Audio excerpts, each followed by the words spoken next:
Ashaji, you were part of the golden era of Indian cinema, worked with the best filmmakers, iconic actors. How do you look at your own journey? Well, it's been a very long journey, and I enjoyed being where I was. And the adulation of the fans was really very great, and I enjoyed it. And more than the enjoyment, you contributed immensely to the growth of Indian cinema through, the years that it was actually growing up. Yeah, it was a golden era, I would say, and we had lovely music, we had lovely lyrics, very good directors, very good cameramen. Not that we don't have them now, but at that time it was a different thing altogether. And 1960s and 1970s, there was a lot of larger than life.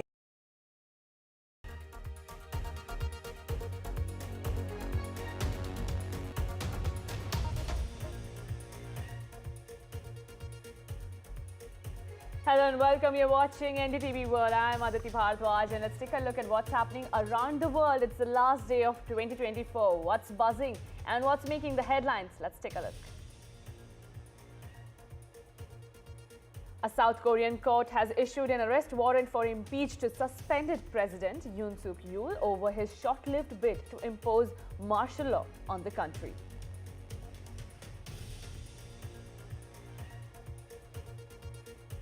In a stunning allegation, a China state-sponsored actor infiltrated the US Treasury Department workstations and got remote access of some of the workstations along with some unclassified documents earlier this month, according to multiple US media outlets. The German government has accused Elon Musk of trying to meddle in the country's election campaign with repeated endorsements of the far-right party.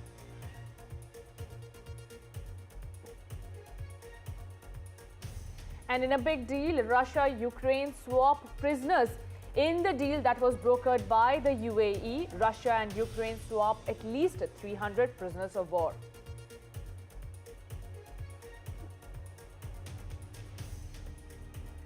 And 5 people have been charged in connection with the death of former One Direction singer Liam Payne in Argentina.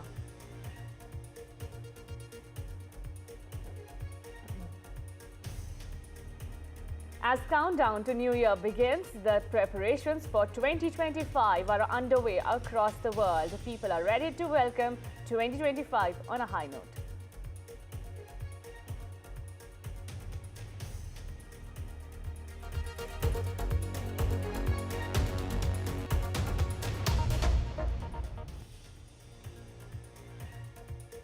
And big trouble for the president of South Korea. A South Korean court on Tuesday has approved an arrest warrant for President Yoon Suk Yeol, who has been impeached and suspended from power over his decision to impose martial law on December 3. These are the investigating authorities that have uncovered this. The Corruption Investigation Office for high-ranking officials confirmed the Seoul Western District Court approved the warrant. This is the first ever arrest warrant issued for an incumbent president in South Korea. On Monday, South Korean investigators sought an arrest warrant for Mr. Yoon over this month's short-lived imposition of martial law. Yoon is facing a criminal investigation into possible insurrection charges. And my colleague Vishal is joining me for more on this. Vishal, tell us in detail about Mr. Yoon's short-lived imposition of martial law and the action that follows. So another day of political crisis in South Korea. So this follows a series of developments ever since the martial law was imposed about 3 to 4 weeks ago, and that resulted in the impeachment of the then South Korean president. He remains the president, but he has been suspended. He doesn't have the powers that he used to enjoy.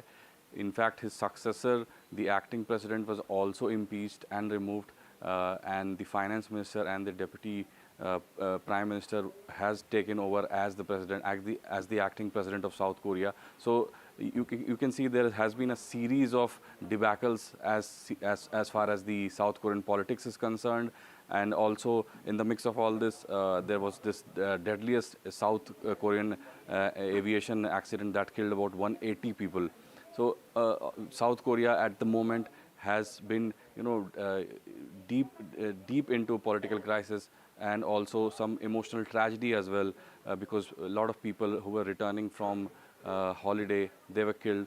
Almost all the passengers were killed on that South Korean flight. So series of debacles as far as South Korea is concerned.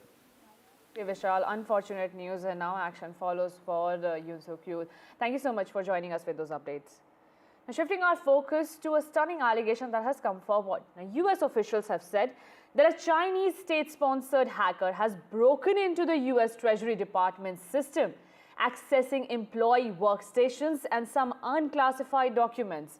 The breach occurred in early December and was made public in a letter penned by the Treasury Department to lawmakers, notifying them of the incident.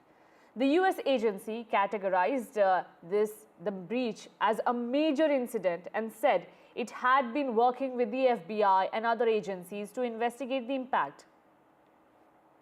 A spokesman for the Chinese embassy in Washington, D.C., has reportedly said that the accusation is part of a smear attack and was made without any factual basis or proof from the U.S.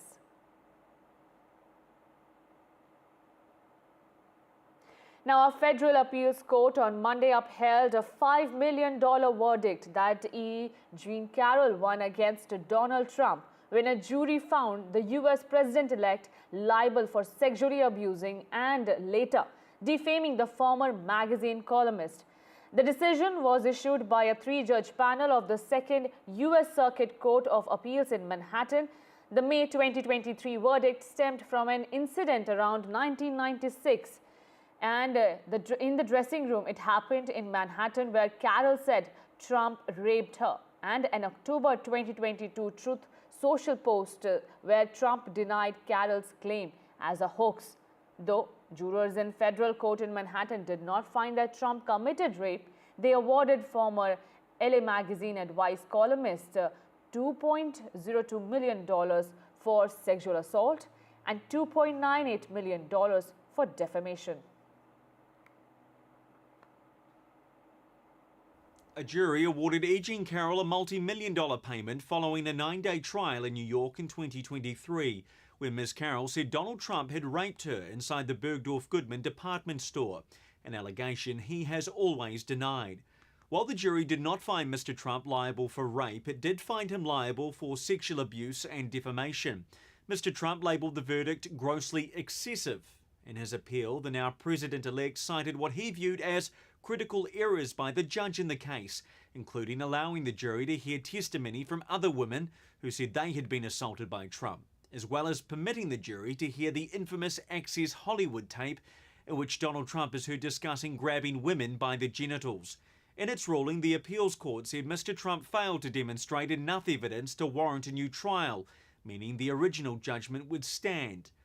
In a statement, a spokesperson for Donald Trump said the American people have re-elected President Trump with an overwhelming mandate, and they demand an immediate end to the political weaponization of our justice system and a swift dismissal of all the witch hunts. Donald Trump is also appealing a separate $83 million civil judgment concerning E. Jean Carroll, where he was found liable for defamation for statements made while he was president and which followed the $5 million verdict.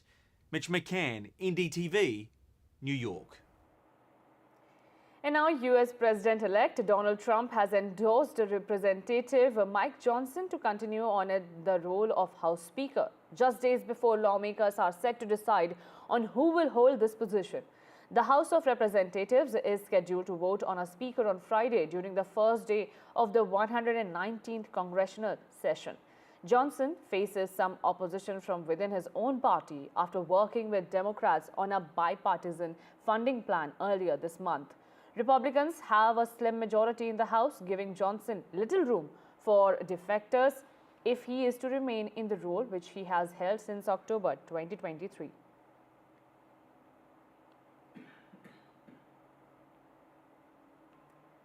And now, in a series of unfolding stunning allegations, the German government has accused Tesla chief Elon Musk of trying to meddle in the country's election campaign with repeated endorsement of the far-right party. The government said, and I quote, "It is indeed the case that Elon Musk is trying to influence the federal election." This is the Germany government spokesperson after Musk's ex post and an opinion piece published at the weekend backing the anti-Muslim, anti-migration Alternative Party. She said at a regular media briefing that Musk had the right to free speech, adding, and I quote, "After all, freedom of opinion also covers the greatest nonsense." Musk has often weighed in on German politics, even calling the chancellor a fool on his social media platform X last month. However, his more recent open calls for German voters to back the far-right party, which federal authorities classify as a suspected extremist party, have sparked outrage and accusations of troubling interference in Europe's top economy.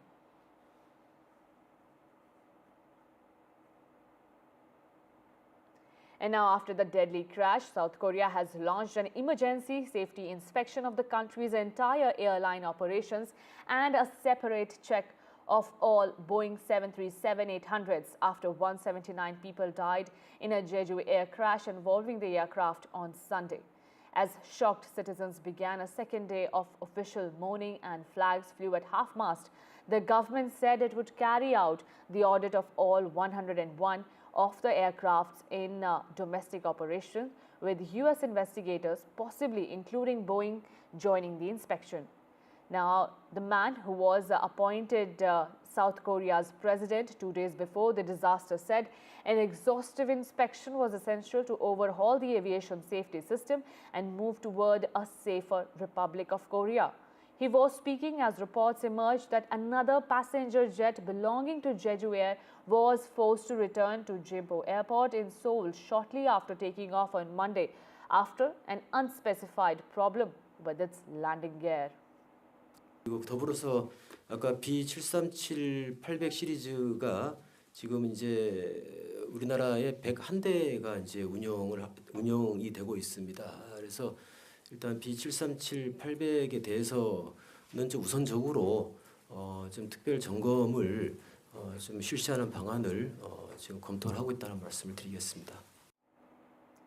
And now, Ukrainian foreign minister visited Damascus on December 30, marking the first official Ukrainian delegation to Syria in years. During the trip, he held talks with Syria's de facto leader, and the visit follows the collapse of the Russia-backed regime of former Syrian President Bashar al-Assad on December 8 amid a large-scale rebel offensive. He said, and I quote, "This is the first visit of an official Ukrainian delegation to Syria in many years. It demonstrates our readiness to open a new chapter in bilateral relations with Syria." This is what the foreign ministry had to say in a statement. He outlined plans for potential cooperation, including joint ventures, the establishment of industrial and food production technology exchanges, and collaboration in cybersecurity and information protection. He also said, and I quote, "We also hope to see a greater share of Syrian goods in our imports."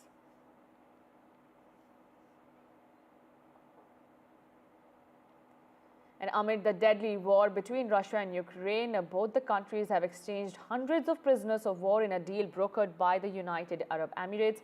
The Russian Defense Ministry said it had swapped 150 Ukrainian soldiers held captive for an equal number of Russian troops.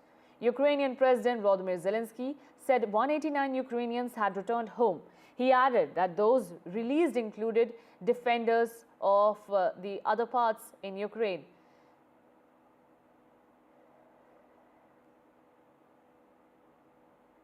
The United States on Monday announced nearly $6 billion in additional military and budget assistance for Ukraine as President Joe Biden uses his final weeks in office to surge aid to Kyiv before President-elect Donald Trump takes power.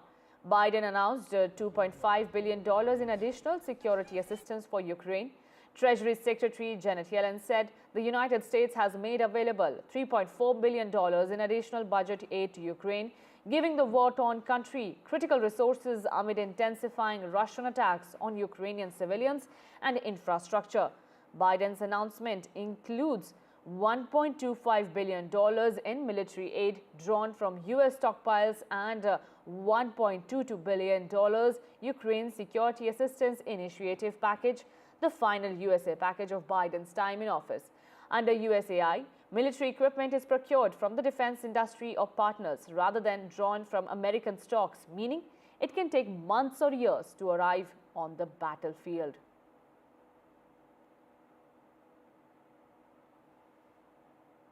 And with that, we're slipping into a very short break.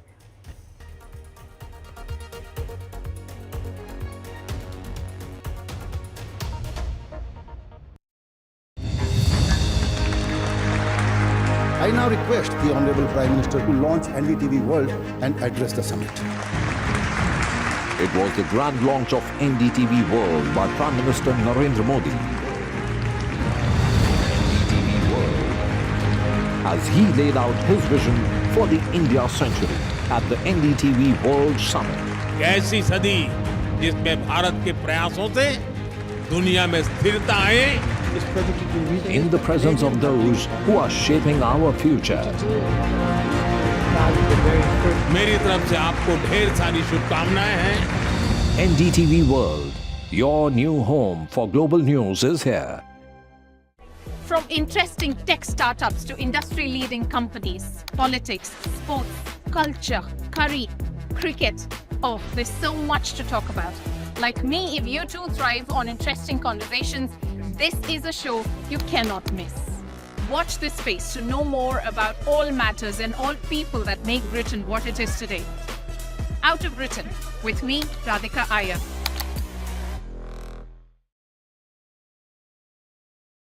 In today's interconnected world, India's voice is more crucial than ever.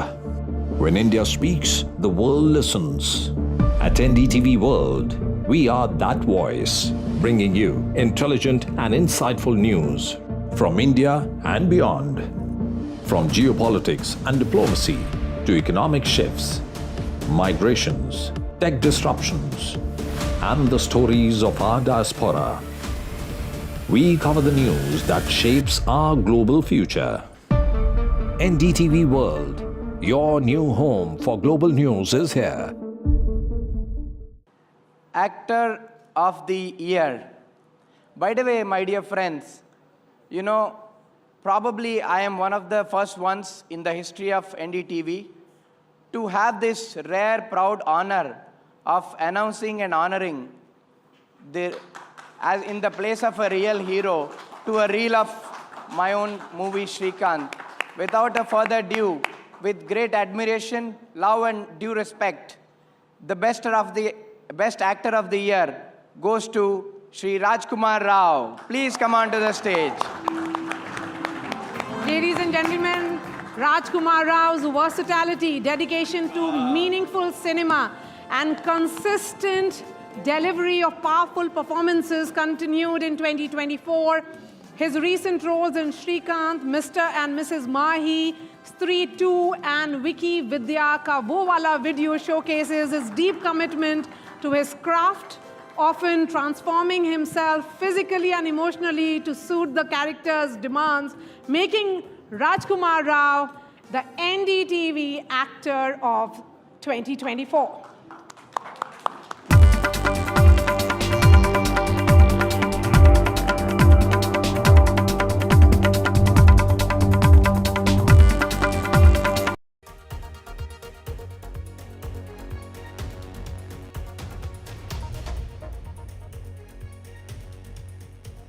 Bangladesh has been maintaining communication with both the Myanmar government as well as the rebel group Arakan Army, which has taken full control of the Myanmar side of the shared 271 kilometers border. This is what Home Affairs advisor said. He said, and I quote, "We have no problems in the border area. All security forces, including the border guard Bangladesh, are performing their duties with utmost caution. The focus is on ensuring that law and order remain stable at all times." He reported while visiting the border area in the area. The advisor also mentioned that Mohammed Yunus has been continuously monitoring the situation. My colleague Ghazali is also joining me for more on this. Ghazali, take us through the latest update. What is the situation on the border in Bangladesh? See, this is another diplomatic or international challenge for Mr. Yunus's government, because at a time when it is having diplomatic tiff with India on its borders right now due to the persecution of minorities within Bangladesh's territory, this is yet another developing situation in Myanmar, another neighboring country. One, they already have the Rohingya refugee issue, Rohingyas getting persecuted, moving into Bangladesh. And then there is a rebel army called Ankara Aranga army, which has taken control of the border area between Myanmar and Bangladesh, which is like more than 270 kilometers of a distance, of a length of the border, which is shared between Bangladesh and Myanmar. Now, all this while, the Bangladesh government has been dealing with the military junta there, the state actor to say, or the one which is ruling Myanmar right now.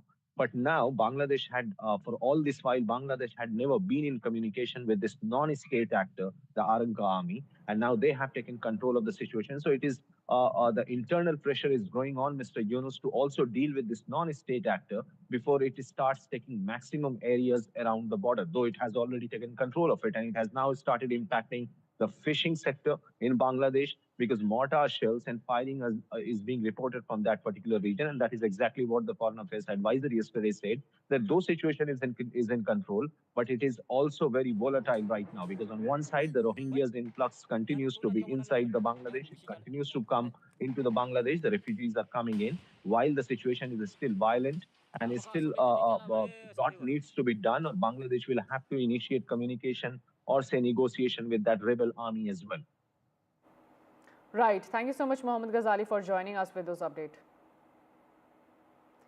The Global Bengal Hindu Coalition addressed a briefing in Delhi to highlight the plight of Hindus in Bangladesh. One of the speakers said that India should deploy peace mission, and also appealed the UN to sanction Yunus government for mistreatment of Hindus under this watch. As atrocities in Bangladesh continue, which is appearing through media reports and activists, here at the Foreign Correspondent Club, I am joined here by Mr. Sushanto Dasgupta. He's a UK citizen, and they are part of a group which is highlighting the kind of situation there is with the minorities, or the atrocities against minorities. What is the latest report coming in? Because the reports have also subdued in the last at least a few weeks. But do you think the attacks are still continuing against the minorities? In our submission, you've seen, if you go through last 7 days, there are at least 5 killings in Bangladesh, and among them, 3 are Hindus. So one is called Shabayat in a Shoshan, you know the Shoshan. He was brutally killed. He was just a Shabayat in a Shoshan. He was killed last week. And day before yesterday, one lady, she was a UP commissioner. She was raped, gang raped, and she was then poisoned, and she was killed. And I showed another incident. It was an incident from 5th of August. His house was burnt, and then he registered it as a case. Why he registered the case? That's the reason. He just brutally attacked to kill yesterday. So every day things are coming up. If you look around the social media, at least you would see everything, because nobody is publishing the news. And especially English newspaper does not publish, because if there is news in English, everybody will get it. So there are some Bengali newspaper, they are publishing it, but obviously there are incidents going on. And not only, if I summarize the things, it's not only the incident, this is actually the mental state. Because if you are Hindu, they will identify you as a Aumiligar and as an agent of Indian. So that's the problem. Like, I have 600,000 followers in my Facebook. So when I put a picture, I'm visiting India, they are just telling us, oh, you Indian agent, why? Yeah, you should go to Delhi, it's fine. So that's the problem. My name is the problem in Bangladesh, because it does not matter what actually going on. They are looking for the name. Okay, you Hindu, you are a Aumiligar, you are Indian agent. Kill him, mob justice. So what do you expect the Indian government to do? Because the Indian government can't get in and get all the Hindus out because they're their citizens. But do you think India can do beyond any diplomatic pressure, beyond putting diplomatic pressure? What kind of options you suggest to the Indian government? We already mentioned few options in our statement. The I think what the best way to deal by the Indians, there are actually, peace mission. If they ask to United Nations Security Councils that in Bangladesh, the Hindus, the Buddhists, the Christians, the tribals are not in a good state, and India can easily request to UN Council to put peace mission in Bangladesh. I think that's the number one for us. Even you basically, Mamata ji already told it, but it's not being raised properly, possibly. Now, Argentina charges 5 people over death of former One Direction singer Liam Payne. The 31-year-old star died on 16th October after falling from the 3rd floor balcony of a hotel. Now, Payne's manager, as well as the hotel's manager, Gilda Martin, and its receptionist, Esteban Grassi, as well as Payne's friend, Roger Knowles, have been charged with manslaughter, as per Argentina's prosecutor's office has informed. Remember, this death has sparked major uproar over what led to his death. Was he intoxicated, or what forced him to do it?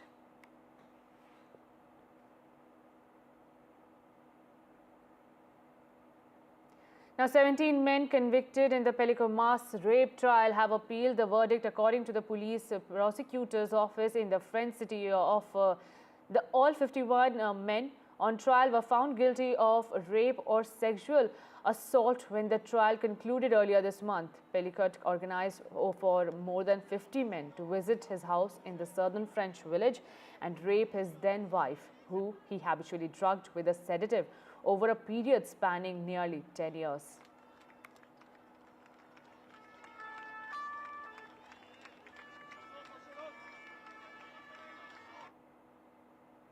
And countdown to welcome 2025 rings in. Technicians prepared more than 10,000 fireworks on Monday ahead of the New Year's Eve fireworks display and celebrations in front of the London Eye on December 31st.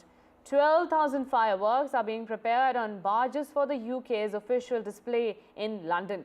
The barges will be sailed up to their position in front of the London Eye. Countries worldwide are preparing their fireworks display as revelers prepare to toast the new year at midnight. Remember, this is one of the most iconic scenes that several tourists flock to London to witness, and hence preparations are hitting the rock bottom now.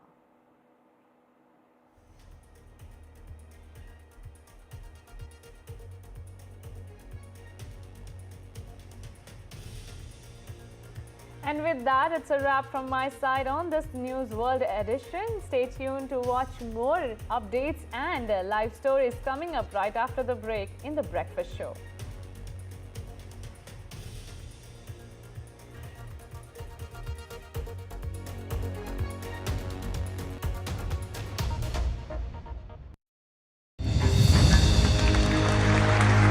I now request the Honorable Prime Minister to launch NDTV World and address the summit. It was the grand launch of NDTV World by Prime Minister Narendra Modi. NDTV World, as he laid out his vision for the India century at the NDTV World Summit. ऐसी सदी जिसमें भारत के प्रयासों से दुनिया में स्थिरता आए, in the presence of those who are shaping our future. मेरी तरफ से आपको ढेर सारी शुभकामनाएं हैं. NDTV World, your new home for global news is here. In today's interconnected world, India's voice is more crucial than ever. When India speaks, the world listens. At NDTV World, we are that voice, bringing you intelligent and insightful news from India and beyond. From geopolitics and diplomacy to economic shifts, migrations, tech disruptions, and the stories of our diaspora. We cover the news that shapes our global future. NDTV World, your new home for global news is here. From interesting tech startups to industry-leading companies, politics, sports, culture, curry, cricket. Oh, there's so much to talk about. Like me, if you too thrive on interesting conversations, This is a show you cannot miss. Watch this space to know more about all matters and all people that make Britain what it is today. Out of Britain, with me, Radhika Iyer. Now we move on to the next category, which is the Youth Icon of the Year. And for this, मैं एक बार फिर से request करूँगी आशा पारेख जी का stage पर आने के लिए और साथ ही invite करेंगे मयंक अग्रवाल जी को, CEO Gallant Group of Industries, to join us on stage for this next category of awards.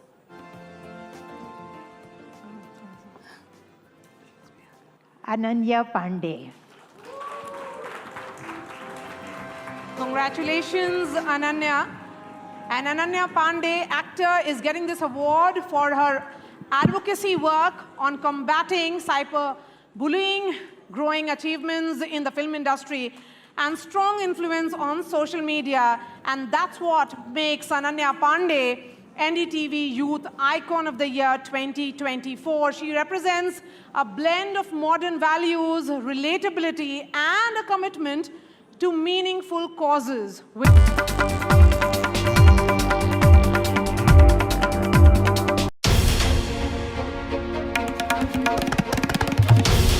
This is NDTV, and you're watching NDTV 24/7.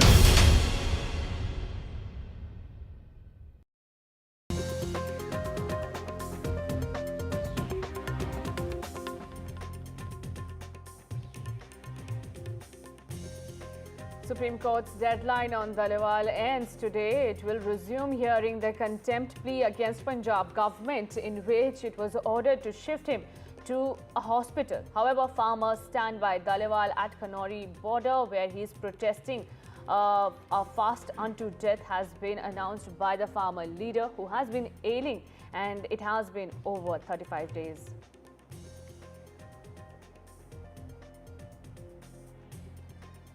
And ahead of Delhi elections, row over Delhi fake voters explodes. This is now alleged that voter fraud has been found in Shaheen Bagh. Registration officer files complaint against 4.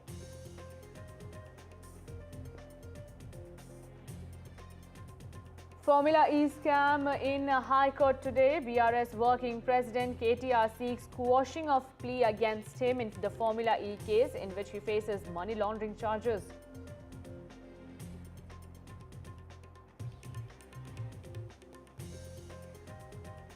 In a big shot in the arm for our scientists, ISRO launches SpaceX mission to test space docking.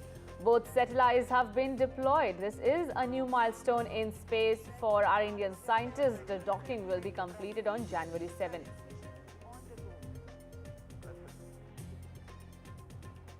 And in the death case of former One Direction singer Liam Payne, 5 people have been charged with manslaughter.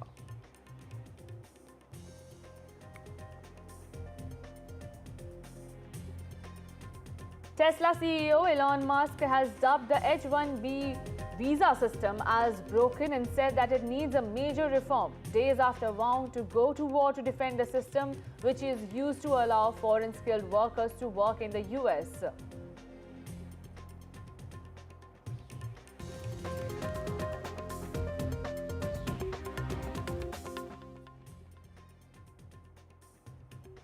Viewers, all eyes on the Delhi elections, which are around the corner. Before February, the elections will be held. But before that, major controversies are erupting over schemes and now fake voter data that has been showcased in Shaheen Bagh area, in which electoral registration officer has written to the SHO of Shaheen Bagh alleging that certain applicants have submitted online applications for voter registration through Form 6 by fraudulent means.